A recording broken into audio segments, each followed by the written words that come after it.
delegates to this convention,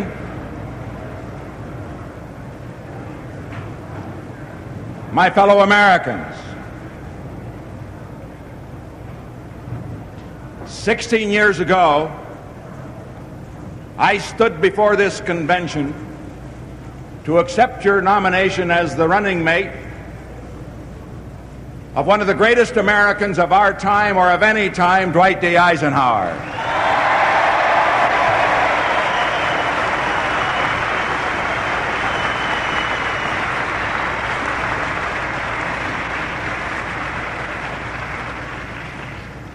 Eight years ago, I had the highest honor of accepting your nomination for President of the United States.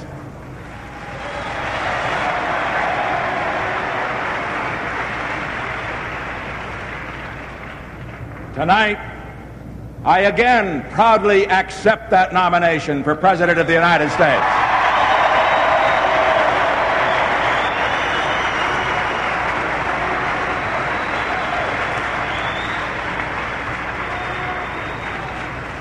But I have news for you. This time there's a difference. This time we're going to win.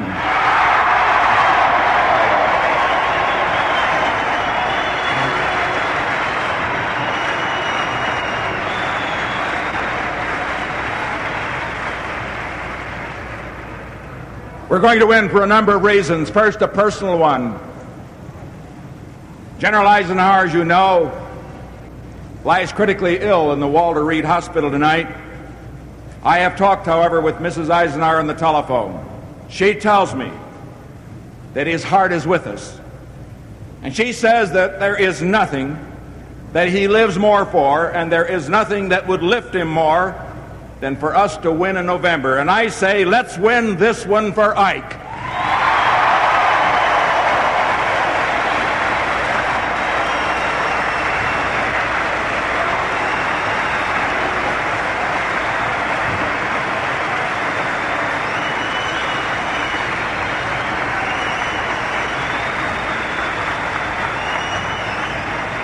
We're going to win because this great convention has demonstrated to the nation that the Republican Party has the leadership, the platform, and the purpose that America needs. We're going to win because you have nominated as my running mate a statesman of the first rank who will be a great campaigner and one who is fully qualified to undertake the new responsibilities that I shall give to the next Vice President of the United States.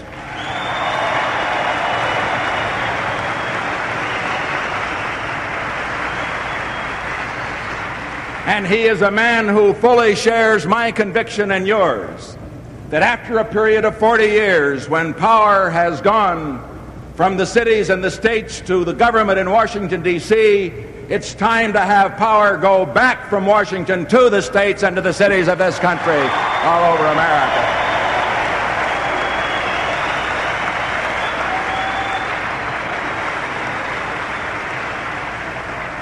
We're going to win because at a time that America cries out for the unity that this administration has destroyed, the Republican Party, after a spirited contest for its nomination for President and Vice President, stands united before the nation tonight.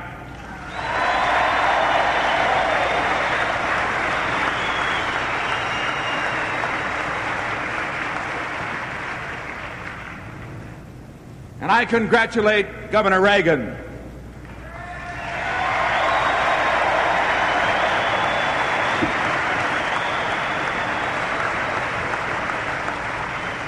I congratulate Governor Rockefeller.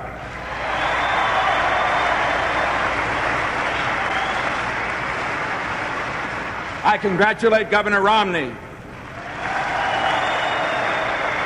I congratulate all those who have made the hard fight that they have for this nomination. And I know that you will all fight even harder for the great victory our party is going to win in November, because we're going to be together in that election campaign.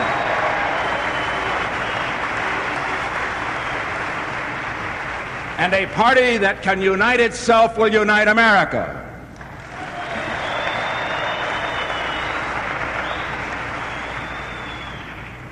My fellow Americans, Most important, we're going to win because our cause is right. We make history tonight, not for ourselves, but for the ages.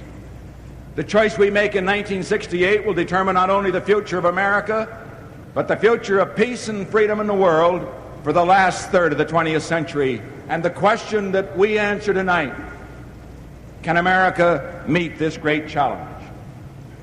For a few moments, let us look at America. Let us listen to America to find the answer to that question. As we look at America, we see cities enveloped in smoke and flame. We hear sirens in the night. We see Americans dying on distant battlefields abroad. We see Americans hating each other, fighting each other, killing each other at home. And as we see and hear these things, millions of Americans cry out in anguish. Did we come all this way for this? Did American boys die in Normandy and Korea and in Valley Forge for this? Listen to the answer to those questions. It is another voice.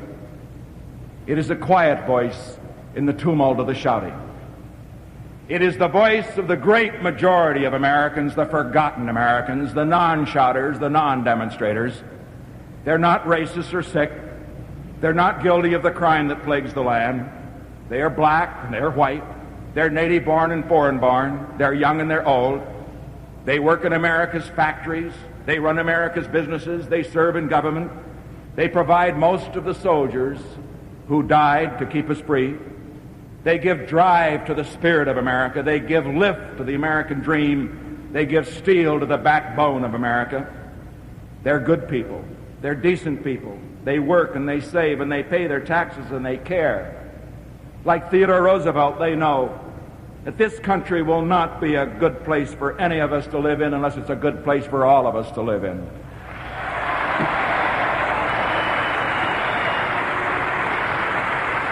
And this I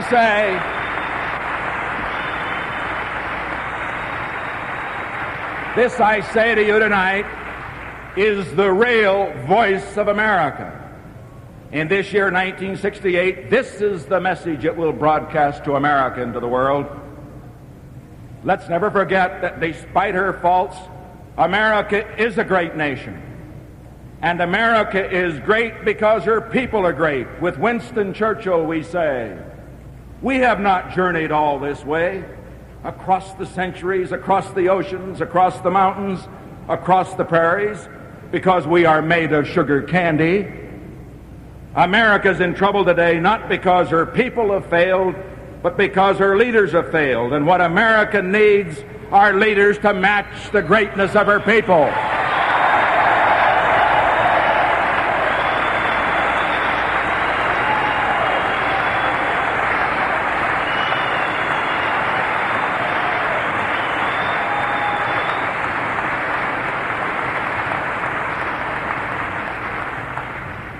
And this great group of Americans, the forgotten Americans and others, know that the great question Americans must answer by their votes in November is this: whether we shall continue for 4 more years the policies of the last 5 years. And this is their answer, and this is my answer to that question.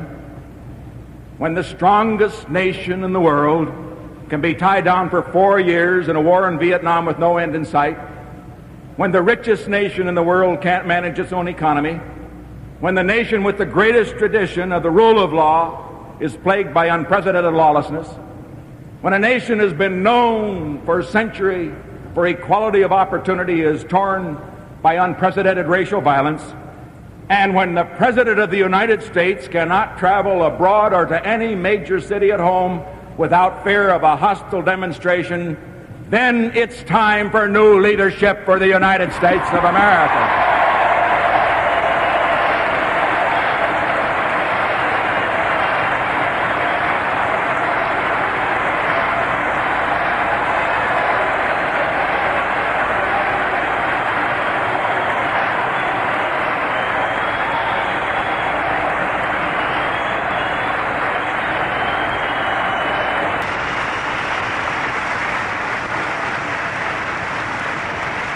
We've had enough of big promises and little action. The time has come for honest government in the United States of America.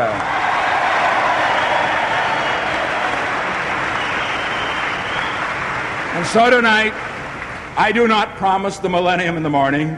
I don't promise that we can eradicate poverty and end discrimination and eliminate all danger of war in the space of 4 or even 8 years. But I do promise action. A new policy for peace abroad, a new policy for peace and progress and justice at home. Look at our problems abroad. Do you realize that we face the stark truth that we are worse off in every area of the world tonight than we were when President Eisenhower left office 8 years ago? That's the record. And there is only one answer to such a record of failure, and that is a complete house cleaning of those responsible for the failures on that record.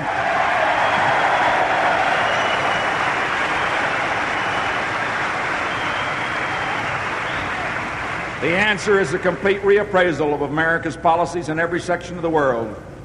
We shall begin with Vietnam. We all hope in this room that there's a chance that current negotiations may bring an honorable end to that war. And we will say nothing during this campaign that might destroy that chance. But if the war is not ended, when the people choose in November, the choice will be clear. Here it is. For 4 years, this administration has had at its disposal the greatest military and economic advantage that one nation has ever had over another in a war in history. For 4 years, America's fighting men have set a record for courage and sacrifice unsurpassed in our history. For 4 years, this administration has had the support of the loyal opposition for the objective of seeking an honorable end to the struggle. Never has so much military and economic and diplomatic power been used so ineffectively. And if after all of this time and all of this sacrifice and all of this support, there is still no end in sight, then I say the time has come for the American people to turn to new leadership not tied to the mistakes and the policies of the past. That is what we offer to America.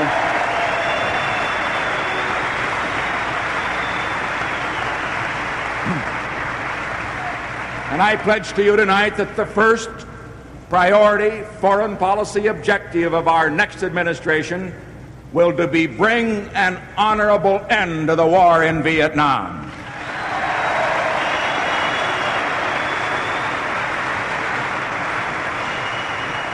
We shall not stop there. We need a policy to prevent more Vietnams.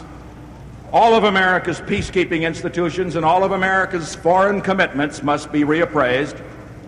Over the past 25 years, America has provided more than $150 billion in foreign aid to nations abroad.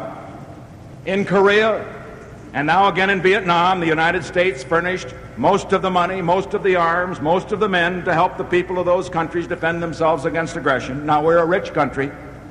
We're a strong nation. We're a populous nation. But there are 200 million Americans, and there are 2 billion people that live in the free world.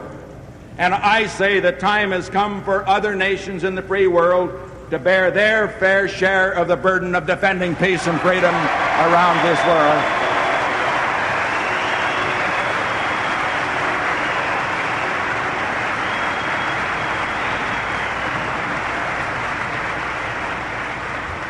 What I call for is not a new isolationism, it is a new internationalism in which America enlists its allies and its friends around the world in those struggles in which their interest is as great as ours.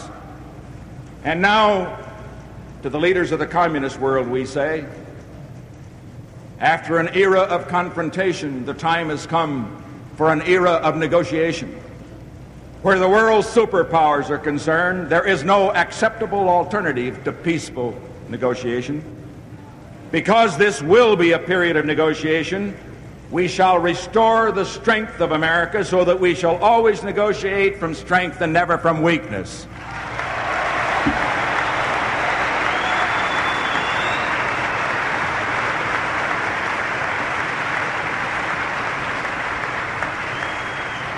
And as we seek peace through negotiation, let our goals be made clear. We do not seek domination over any other country. We believe deeply in our ideas, but We believe they should travel on their own power and not on the power of our arms.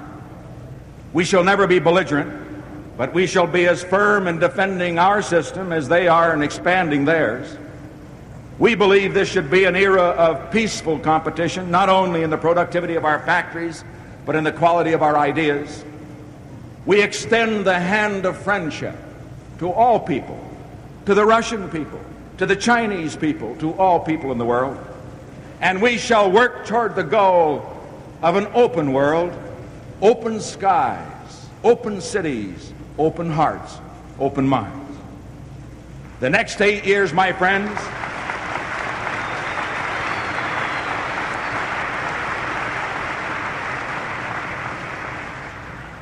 this period in which we're entering, I think we will have the greatest opportunity for world peace, but also face the greatest danger of world war of any time in our history.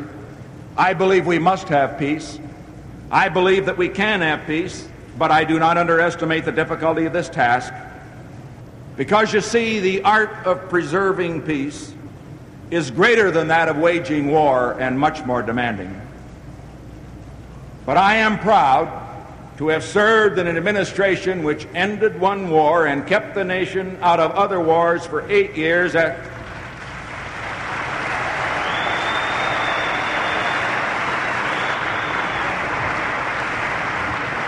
it is that kind of experience and it's that kind of leadership that America needs today and that we will give to America with your help.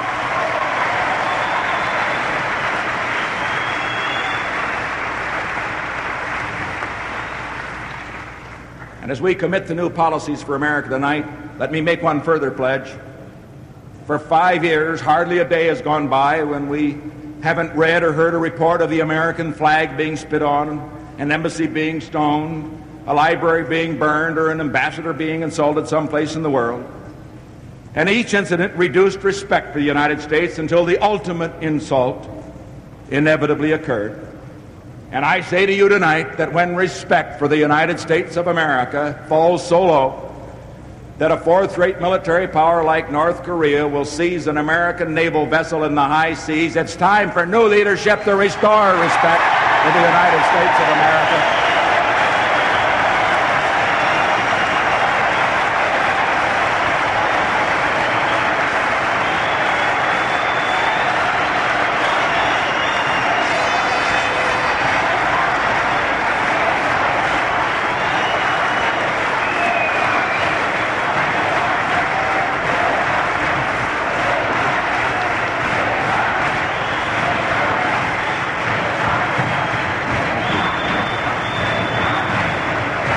It's ironic to note, when we were a small nation, weak militarily and poor economically, America was respected. And the reason was that America stood for something more powerful than military strength or economic wealth. The American Revolution was a shining example of freedom in action which caught the imagination of the world, and today, too often, America is an example to be avoided and not followed. A nation that can't keep the peace at home won't be trusted to keep the peace abroad.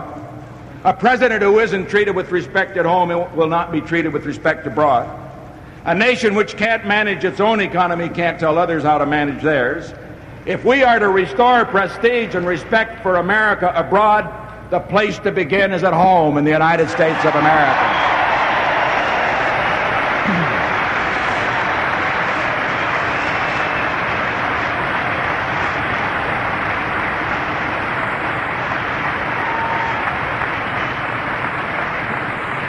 My friends, we live in an age of revolution in America and in the world, and to find the answers to our problems, let us turn to a revolution that will never grow old, the world's greatest continuing revolution, the American Revolution. The American Revolution was and is dedicated to progress, but our founders recognized that the first requisite of progress is order. Now, there is no quarrel between progress and order, because neither can exist without the other. So let us have order in America, not the order that suppresses dissent and discourages change, but the order which guarantees the right to dissent and provides the basis for peaceful change. And tonight it's time for some honest talk about the problem of order in the United States. Let us always respect, as I do, our courts and those who serve on them, but let us also recognize that some of our courts, in their decisions, have gone too far in weakening the peace forces as against the criminal forces in this country.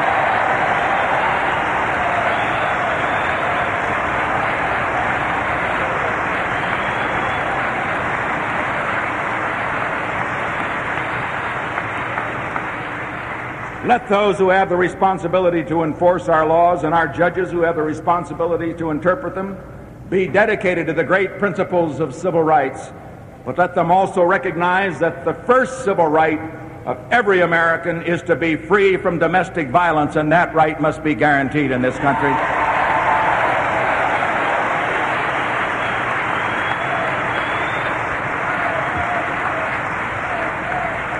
And if we are to restore order and respect for law in this country, there's one place we're going to begin.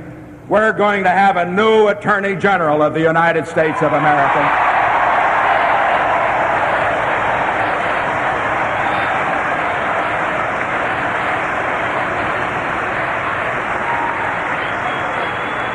I pledge to you that our new Attorney General will be directed by the President of the United States to launch a war against organized crime in this country. I pledge to you that the new Attorney General of the United States will be an active belligerent against the loan sharks and the numbers racketeers that rob the urban poor in our cities. I pledge to you that the new Attorney General will open a new front against the filth peddlers and the narcotics peddlers who are corrupting the lives of the children of this country.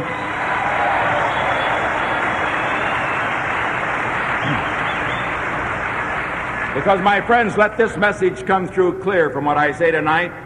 Time is running out for the merchants of crime and corruption in American society. The wave of crime is not going to be the wave of the future in the United States of America.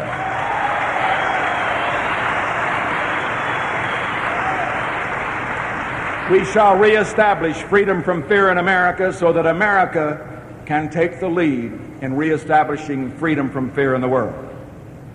And to those who say that law and order is a code word for racism, there and here is a reply.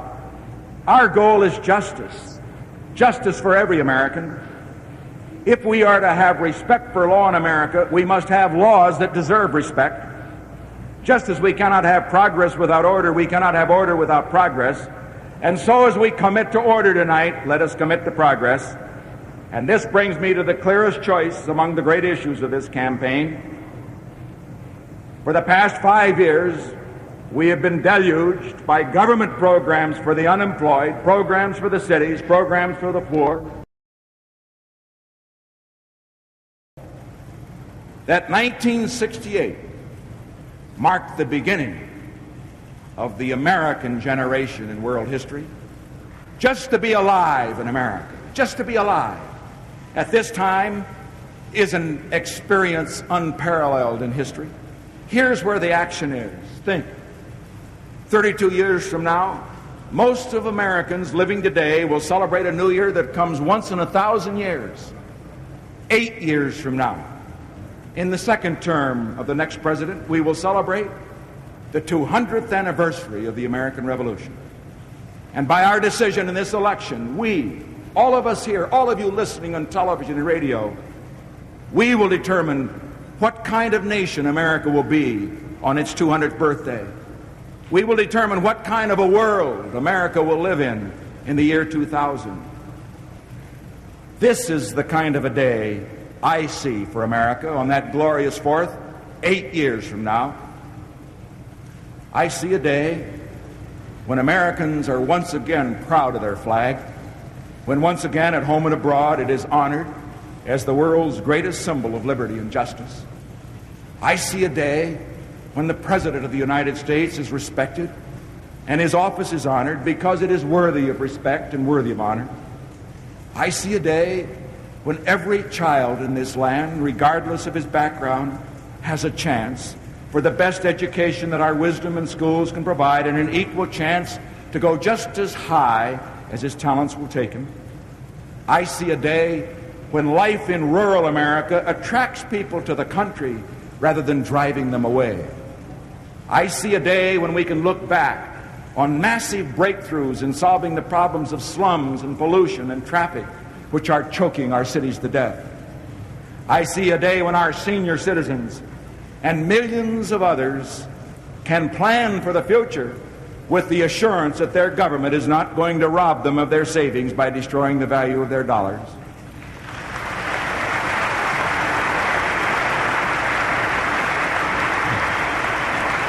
I see a day when we will again have freedom from fear in America and freedom from fear in the world. I see a day when our nation is at peace and the world is at peace, and everyone on earth, those who hope, those who aspire, those who crave liberty, will look to America as a shining example of hope realized and dreams achieved. My fellow Americans, this is the cause I ask you to vote for. This is the cause I ask you to work for. This is the cause I ask you to commit to, not just for victory in November, but beyond that into a new administration. Because the time when one man or a few leaders could save America is gone. We need tonight nothing less than the total commitment and the total mobilization of the American people if we are to succeed. Government can pass laws, but respect for law can come only from people who take the law into their hearts and their minds and not into their hands. Government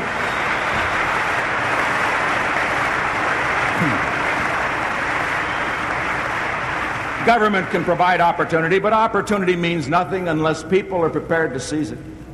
A president can ask for reconciliation in the racial conflict that divides Americans, but reconciliation comes only from the hearts of people.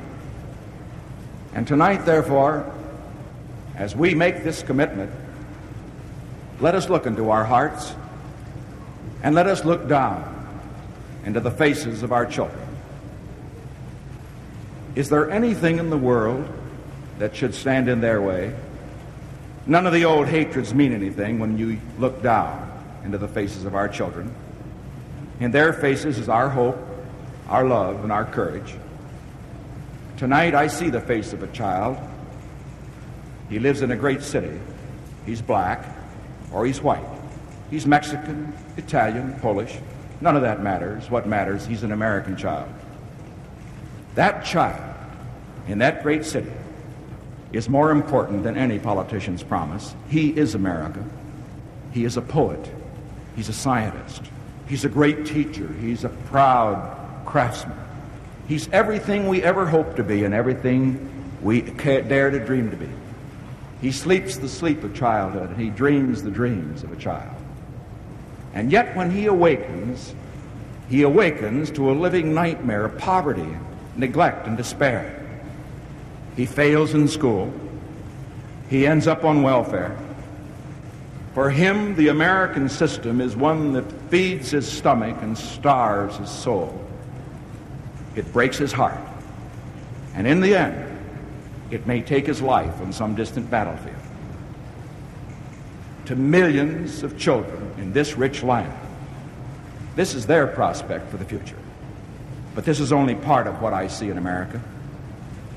I see another child tonight. He hears the train go by at night and he dreams of faraway places where he'd like to go. Seems like an impossible dream. But he is helped on his journey through life. A father who had to go to work before he finished the 6th grade sacrificed everything he had so that his sons could go to college. A gentle Quaker mother with a passionate concern for peace quietly wept when he went to war, but she understood why he had to go. A great teacher, a remarkable football coach, an inspirational minister, encouraged him on his way. A courageous wife and loyal children stood by him in victory and also in defeat. And in his chosen profession of politics, first there were scores, and then hundreds, then thousands, and finally millions worked for his success. And tonight, he stands before you, nominated for President of the United States of America.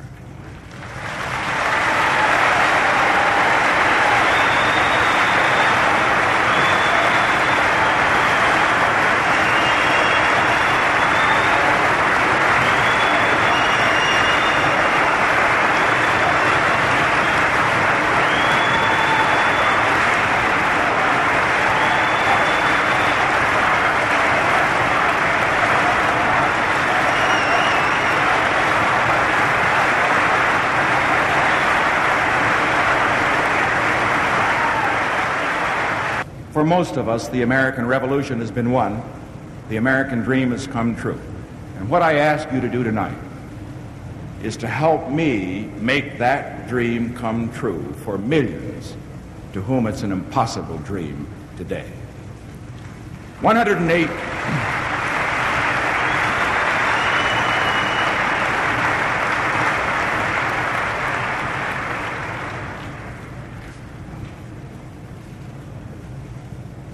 108 years ago, the newly elected President of the United States, Abraham Lincoln, left Springfield, Illinois, never to return again.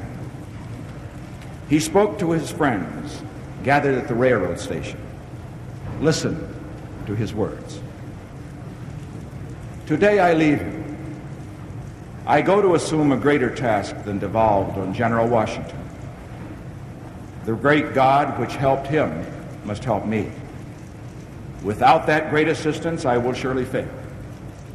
With it, I cannot fail. Abraham Lincoln lost his life, but he did not fail. The next President of the United States will face challenges which in some ways will be greater than those of Washington or Lincoln, because for the first time in our nation's history, an American president will face not only the problem of restoring peace abroad, but of restoring peace at home. Without God's help and your help, we will surely fail.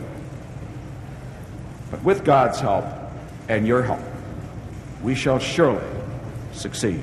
My fellow Americans, the long, dark night for America is about to end. The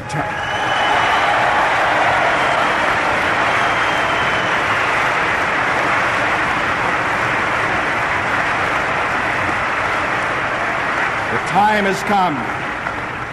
The time has come for us to leave the valley of despair and climb the mountain so that we may see the glory of the dawn, a new day for America and a new dawn for peace and freedom in the world.